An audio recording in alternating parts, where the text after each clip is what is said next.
एक अक्लमंद आदमी ने एक दफा कहा था कि हर रोज कुछ नया सीखो। हो सकता है हम दुनिया के बारे में बहुत कुछ नहीं जानते, लेकिन इसके मुकाबले में दुनिया में ऐसा बहुत कुछ है जिसे हमें जानना चाहिए। आज के इस वीडियो में मैं आपको ऐसे ही इंटरेस्टिंग फैक्ट्स बताने वाला हूँ जिसको जानने के बाद आप यकीनन अपनी गैदरिंग में सबसे दिलचस्प शख्स बन जाएंगे। तो सबसे पहले बात करते हैं फरवरी के महीने के बारे में। क्या आप जानते हैं कि फरवरी साल का आखिरी महीना हुआ करता था? हम जनवरी और फरवरी को साल के पहले 2 महीनों के तौर पर जानते हैं, लेकिन ये महीने दरअसल ग्रेगोरियन कैलेंडर में शामिल किए गए आखिरी 2 महीने थे। फरवरी सबसे आखिर का महीना और जनवरी उससे पहले का। लेकिन उससे भी पहले रोमन कैलेंडर सिर्फ 10 महीनों को तस्लीम करता था, लेकिन बाद में ग्रेगोरियन कैलेंडर में जनवरी और फरवरी को मौसम सरमा के मखसूस महीनों के तौर पर रखा गया। यही वजह है कि फरवरी वो वाहिद महीना है जिसमें सबसे थोड़े दिन होते हैं, क्योंकि ये साल का आखिरी महीना हुआ करता था।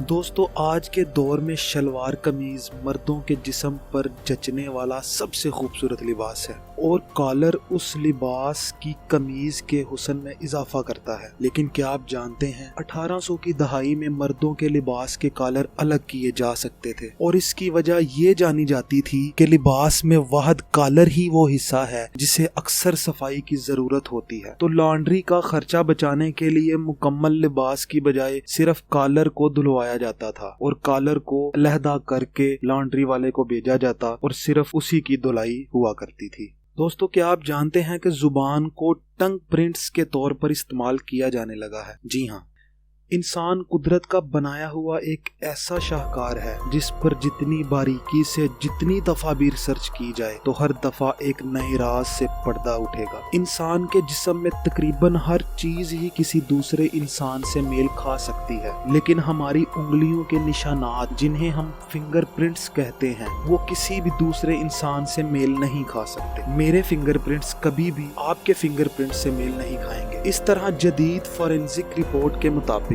इंसान की जुबान भी एक ऐसा हिस्सा है जिसके प्रिंट्स किसी भी दूसरे इंसान की जुबान से मेल नहीं खाएंगे और हाल ही में टंग प्रिंट्स का भी इस्तेमाल होना शुरू हो चुका है। दोस्तों, बरे-आज़म अंटार्कटिका पर ये सहूलियात मौजूद हैं। दुनिया के 120 ममालिकों में मैकडॉनल्ड्स अपनी खिदमत सरंजाम दे रहा है। इन 120 ममालिकों में इसकी 37,855 शाखें मौजूद हैं, लेकिन बरे-आज़म अंटार्कटिका में आपको एक भी मैकडॉनल्ड्स रेस्टोरेंट नहीं मिलेगा। दुनिया का हर बरे-आज़म अपनी अफवाज रखता है। हर मुल्क अपनी हिफाजत के लिए अपनी फौज की मौजूदगी को यकीनी बनाता है, लेकिन बरे-आज़म अंटार्कटिका दुनिया का वाहिद गैर फौजी बरे-आज़म है। इस बरे-आज़म को सिर्फ तालीमी, मालूमाती और साइंसी मकासद के लिए छोड़ दिया गया है।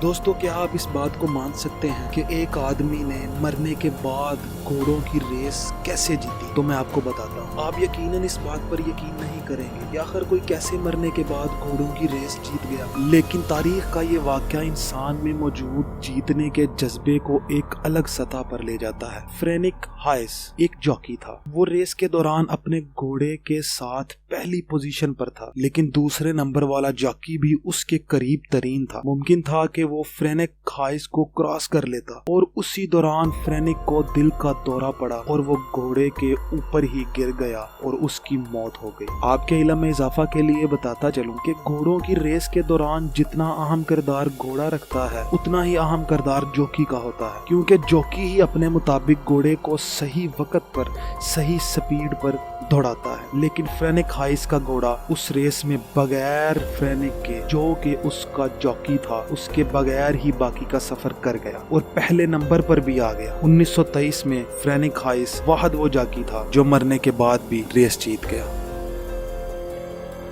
दोस्तों, उम्मीद करता हूँ कि आज की वीडियो और आज के इंटरेस्टिंग फैक्ट्स आपको यकीनन पसंद आए होंगे। अगर आपको आज की वीडियो अच्छी लगी तो मेरे इस चैनल को सब्सक्राइब करें और बेल आइकॉन को दबाएं। मैं अब आपसे मिलूंगा इसी तरह की एक बिल्कुल मुनफरिद वीडियो के साथ। तब तक के लिए अपना बहुत ज्यादा ख्याल रखें। अल्लाह हाफिज।